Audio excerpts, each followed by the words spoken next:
मुल्ला नसरुद्दीन की चतुराई। एक दिन बादशाह अपने महल की छत पर बैठा हुआ था। उसके पास ही नसरुद्दीन मुस्तैदी के साथ खड़ा था। अभी थोड़ी देर पहले ही दोनों में किसी मसले पर विचार विमर्श हुआ, जिसमें नसरुद्दीन ने बादशाह को अपनी राय बताई थी और बादशाह ने नसरुद्दीन की राय पर रजामंदी जाहिर की थी।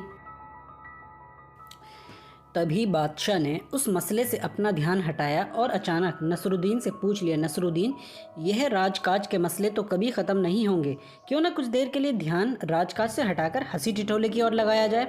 आप हंसी टिटोले के रंग में हैं आलमपना। नसरुद्दीन भी मुस्कुराकर बोला, मुझसे कुछ सवाल करना चाहते हैं तो करिए। बादशाह बोला, नसरुद्दीन, अभी कुछ वर्ष पहले ही तुमने शादी की है, तुम अपनी बेगम का तो ख्याल रखते ही होगे। हाँ जापना, अपनी बेगम का भला कौन नहीं चाहता। तब तो तुम ज़रूर ही यह बता सकोगे कि तुम्हारी बेगम हाथों में कितनी चूड़ियाँ पहनती है। नसरुद्दीन खामोश रहा। उससे कोई जवाब देते नहीं बना, लेकिन बादशाह था कि उसे छोड़ना नहीं चाहता था।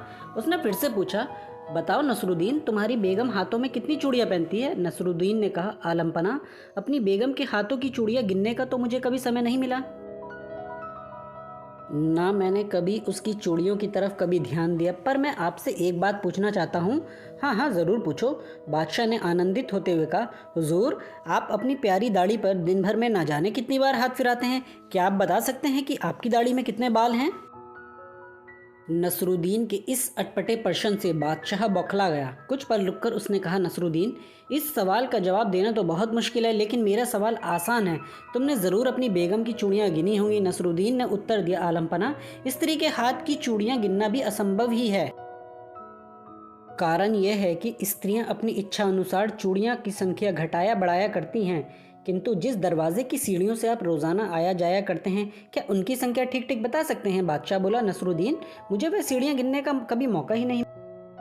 इस पर नसरुद्दीन ने कहा, जब सीढ़ियों जैसी ठोस और निश्चित रहने वाली चीज़ों की गिनती नहीं की, तो फिर चूड़ियाँ कैसे गिनी जा सकती हैं। नसरुद्दीन के ऐसे तथ्यपूर्ण उत्तर को सुनकर बादशाह खुश हो गया। उसने नसरुद्दीन को पुरस्कार दिया और भविष्य में भी उत्तर देने की शुभकामना दी।